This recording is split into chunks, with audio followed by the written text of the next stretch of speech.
계속해서 광주 전남권 뉴스입니다. 단계적 일상 회복, 이른바 위드 코로나 속에서 연일 두 자릿수 이상의 확진자가 나오면서 동선 파악 등의 역학조사도 부담이 커지고 있습니다. 하지만 방역 수칙을 강화하려고 해도 정부의 방침과 다르기 때문에 자치단체 고민이 커지고 있습니다. 보도에 김호 기자입니다. 광주광역시의 한 초등학교입니다. 학생들이 주축이 된 축구클럽을 중심으로 코로나19 확진자가 발생했고 사흘 동안 관련 확진자가 20명을 넘었습니다. 위드 코로나 첫 주, 광주에서 발생한 확진자는 121명으로 전주보다 50명 이상 늘었습니다. 전남에서도 175명이 확진되면서 전주에 비해 80명 가까이 증가했습니다. 특히 방역조치 완화로 확진자들의 동선도 늘어나면서 일선 보건소의 부담은 그만큼 커지고 있습니다. 이미 사회는 코로나 이전으로 돌아가려고 하는데 저희만 그렇게 하는 게 아니잖아요, 지금. 어차피 역학조사의 지침은 바뀐 게 아니에요. 자치단체의 고민은 깊어지고 있습니다. 정부의 위드 코로나 방침과 달리 방역 조치를 강화할 경우 시민들의 반발이 예상되고 영업 제한에 따른 손실 보상도 이뤄져야 하기 때문입니다. 이 위드 코로나 이후에 이제 정부 방침도 그렇고 위중증 환자 치료 위주로 갑니다만은 그러나 신규 환자가 발생을 했을 경우에 역학조사하는 것은 결코 소홀히 할 수가 없는 상황이거든요. 광주시와 전라남도는 향후 확진자 증가 추세와 함께 중증도 등을 종합적으로 고려해 방역조치 강화 여부를 정부와 협의할 방침입니다. KBS 뉴스 김호입니다. 나주의 식료품 공장에서 발생한 코로나19 집단 감염과 관련한 확진자가 늘고 있습니다. 전라남도는 어젯밤 공장 근무자 11명이 추가로 확진 판정을 받아 해당 공장의 누적 확진자가 58명으로 늘었다고 밝혔습니다. 또 순천과 여수 등에서도 확진자가 발생하면서 어제 전남에서는 신규 확진자 21명이 나왔습니다. 광주에서는 광산구 대형 사업장과 관련해서 4명이 추가 확진되는 등 11명이 신규 확진됐습니다. 지난해 광주 한 대학교에서 학과 조교가 학생에게 전공 과목 시험지를 통째로 전달한 사실이 뒤늦게 드러났습니다. 학과 교수들은 이 사실을 알고도 별다른 조치를 하지 않았고 최근 문제가 다시 불거지자 학교의 명예를 위해서 넘어가자고도 했는데요. 대학 학사 관리 이렇게 해도 되는 걸까요? 손준수 기자가 취재했습니다. 지난해 10월 2학기 중간고사를 앞둔 광주의 한 대학교. 학생 A씨는 시험에 도움을 줄 자료가 있다는 말에 평소 알고 지내던 조교 B씨의 이메일 아이디와 비밀번호를 받았습니다. B씨의 아이디로 로그인한 A씨가 이메일 계정에서 발견한 건 전공 과목 시험지. A씨는 시험지를 출력하기까지 했지만 부정행위자로 몰릴 게 두려워 교수들을 찾아가 사정을 털어놨습니다. 하지만 교수들은 시험 문제를 바꾸거나 시험지 유출 사실을 학교에 알리는 등의 조치를 하지 않았습니다. 계속 시험 때까지 아무 말이 없으셨어요, 교수님이. 번호 따로 안 보나요? 이렇게 얘기를 했는데도 그냥 가만히 있어 봐라 이렇게 얘기하고서. 이런 사실은 1년 만에 대학 온라인 커뮤니티를 통해 뒤늦게 알려졌습니다. 학생들은 시험이 공정하게 치러지지 않았다며 거세게 비판하며 징계 등을 요구했습니다. 하지만 학과 교수들은 학생들을 만나 당시 판단을 잘못했다고 인정하면서도 국가고시가 얼마 남지 않았다며 학교의 명예를 위해 여기서 마무리해달라고 말했습니다. 그때도 약간 쉬쉬하려는 약간 그럴 수도 있다. 같은 학생끼리니까 같은 학과 출신이니까 좀 봐주자. 뭐 인간은 실수를 할 수 있다 이런 식으로 말씀하셔가지고 그때 학생들이 한 말이 더 컸죠. 이와 관련해 일부 교수는 KBS와의 통화에서 시험지를 미리 받은 A 학생에 대해 직전 학기 기준으로 점수를 부여하는 등 성적에 이득을 얻지 않도록 조치했다고 해명했습니다. 민원을 접수한 교육부는 사실관계를 확인해 보고할 것을 대학에 요구했습니다. 대학 측은 시험지 유출 사실을 인정하며 교수들의 조치가 적절했는지 조사 중이라고 밝혔습니다. KBS 뉴스 손준수입니다. 정부가 쌀값 대책 발표를 미루면서 요즘 전남 지역 농협 미국 처리장이 밀려드는 벼를 제대로 처리하지 못해서 어려움을 겪고 있습니다. 민간 산지 유통업체들이 벼 매입에 나서지 않아 농민들이 농협에 벼를 집중 출하했기 때문입니다. 윤준성 기자의 보도입니다. 담양의 농협 미국 처리장입니다. 농민들의 산물벼 출하가 줄을 이으면서 사일로에 저장 용량이 가득 차 최근에는 말린 벼만 제한적으로 사들이고 있습니다. 쌀값 하락을 우려한 민간 유통업체가 벼 매입에 나서지 않아 농협의 출하가 집중돼 빚어진 일입니다. 작년에 약 8천 톤 정도를 수매를 했었는데 올해는 약 11,000톤 정도가 현재 들어와 있는 상태입니다.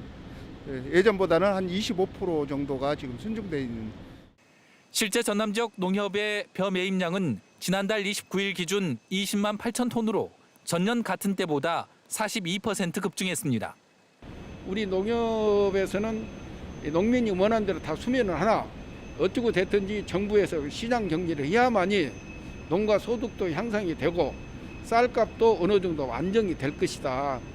올해 전남 지역 쌀 생산량은 77만 2천 톤으로 지난해보다 12.3%, 전국적으로는 32만 톤이나 는 것으로 추산됐습니다. 또한 전년 대비 적황 호조와 쌀 수요 감소로 올해 쌀 초과 생산량은 6% 이상 될 것으로 전망되고 있어 시장 격리가 절실히 요구되는 상황입니다. 통계청이 올해 쌀 생산량 최종 통계를 오는 15일 발표할 예정인 가운데 정부가 시장 격리 조치에 나설지 농민들의 눈과 귀가 쏠리고 있습니다. KBS 뉴스 윤주성입니다. 전라남도가 섬진강 수재민에 대한 신속한 국비 보상을 요청했습니다. 김영록 전남지사는 지난해 8월 집중호우로 발생한 섬진강 범람 수해가 1년 2개월이 지났지만 아직까지 피해 보상이 이루어지지 않고 있다면서 피해액 전액에 대해 국비로 보상할 것을 촉구하는 건의서를 제출했다고 밝혔습니다. 한편 섬진강 하류인 구례 등 4개 지역에서 3,600여 명의 수재민들이 중앙환경분쟁조정위원회 조정 신청한 수해 피해액은 2천억 원에 이릅니다. 광주지방검찰청 순천지청은 부동산 투기와 친인척 채용 특혜 등의 의혹을 받고 있는 정현복 광양시장에 대해서 부패방지법 위반 등의 혐의로 구속영장을 청구했습니다. 정 시장은 시청 내부 정보를 이용해서 진상면 등의 도로 건설이 추진될 것을 미리 알고 2019년 부인 명의로 해당 부지를 매입한 혐의를 받고 있습니다.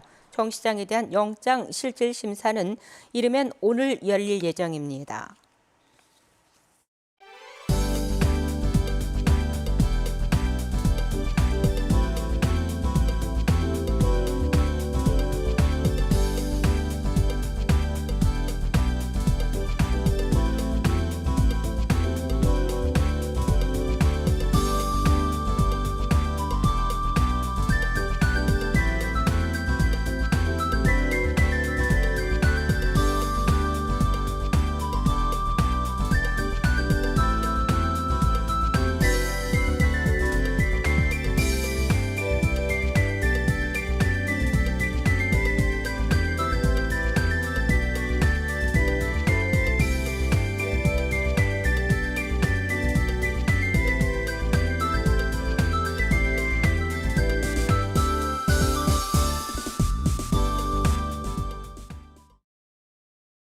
이번 주는 우산 챙겨 다니시면 좋겠습니다. 비가 종일 내리는 것은 아니지만 가끔 비구름이 지나가면서 금요일 오전까지 곳곳에 이어지겠습니다. 오늘은 광주와 전남 서부 지역을 중심으로 약하게 비가 이어질 텐데요. 어제 오후부터 기온이 크게 떨어지면서 높은 산지는 눈으로 내릴 수도 있겠습니다. 오늘 예상되는 비의 양은 광주와 전남 서부 지역에 5mm 안팎, 전남 동부 지역은 약하게 빗방울 정도 떨어지겠습니다. 어제 오후부터 찬바람이 불고 있는데요. 북서쪽에서 찬 공기가 내려오면서 오늘 아침 기온이 큰 폭으로 떨어졌습니다. 광주의 아침 최저 기온 7도 안팎 보였고요. 한낮 기온도 어제와 비슷한 12도가 예상됩니다. 서해안을 중심으로는 바람도 강하게 불고 있어서 체감 온도는 더 낮겠습니다. 다음은 자세한 지역별 날씨입니다. 아침 기온 대부분 지역이 어제보다 1에서 8도가량 낮고요. 한낮 기온 장성과 나주 12도로 어제와 비슷하겠습니다. 구례의 낮 최고 기온 12도, 곡성 11도로 어제보다 조금 더 낮아 쌀쌀하겠습니다. 목포의 낮 최고 기온 12도, 강진 13도, 해남 12도에 머물겠고요. 신안도 낮 최고 기온 13도로 어제와 비슷하겠습니다. 남해 서부 앞바다를 제외한 대부분 해상에 풍랑주의보가 발효 중입니다. 바람이 강하게 불고 물결이 최고 4, 5m로 오늘 매우 높겠습니다. 금요일 오후부터는 점차 맑은 하늘 되찾겠고요. 주말 동안에 낮 기온이 조금은 오르겠습니다. 날씨였습니다. 광주시가 내년도 예산안 제출을 앞두고 광주시의회 전 시민 대상 일상회복지원금 지급 추진과 관련해 의회 협조를 요청했습니다. 광주시는 시민 1인당 10만 원씩 지급 예정인 일상회복지원금은 지역 경제를 살리기 위해서 꼭 필요하고 광주시의 채무 비율은 행정안전부의 권고 수준인 24% 이하여서 예산 마련에는 무리가 없다고 설명했습니다. 이런 가운데 광주소상공인연합회는 기자회견을 열고 시민들에게 10만 원씩 지원금을 지급하는 것이 소상공인들에 대한 직접 지원보다 경제 효과가 더 클 것이라며 지역 경제를 활성화하기 위해서라도 지원금 지급이 이루어져야 한다고 강조했습니다. 국민의힘 윤석열 대선 후보의 광주 방문을 하루 앞두고 지역 시민사회 단체들이 적극적인 대응을 예고했습니다. 광주 시민단체 협의회와 광주진보연대 등은 전두환 옹호 발언과 개 사과, SNS 사진 등과 관련해서 우대응보다는 썩은 사과 선물이나 광주 방문에 대한 반대 입장을 알리는 현수막을 내거는 등 적극적인 여론 표출에 나서기로 했습니다. 이용섭 광주시장도 기자들을 만난 자리에서 윤 후보가 이번 기회에 5.18에 대한 올바른 역사관을 갖추고 5.18 진상규명과 책임자 처벌에 대한 입장도 분명히 밝혀야 한다면서 진정성 있는 사과를 재차 요구했습니다. 위성호 광주디자인진흥원장이 이사회 승인 없이 대학 법인 이사직을 겸직한 것으로 드러나서 물의를 빚고 있습니다. 화요일 아침에 함께한 KBS 뉴스를 마칩니다. 감사합니다.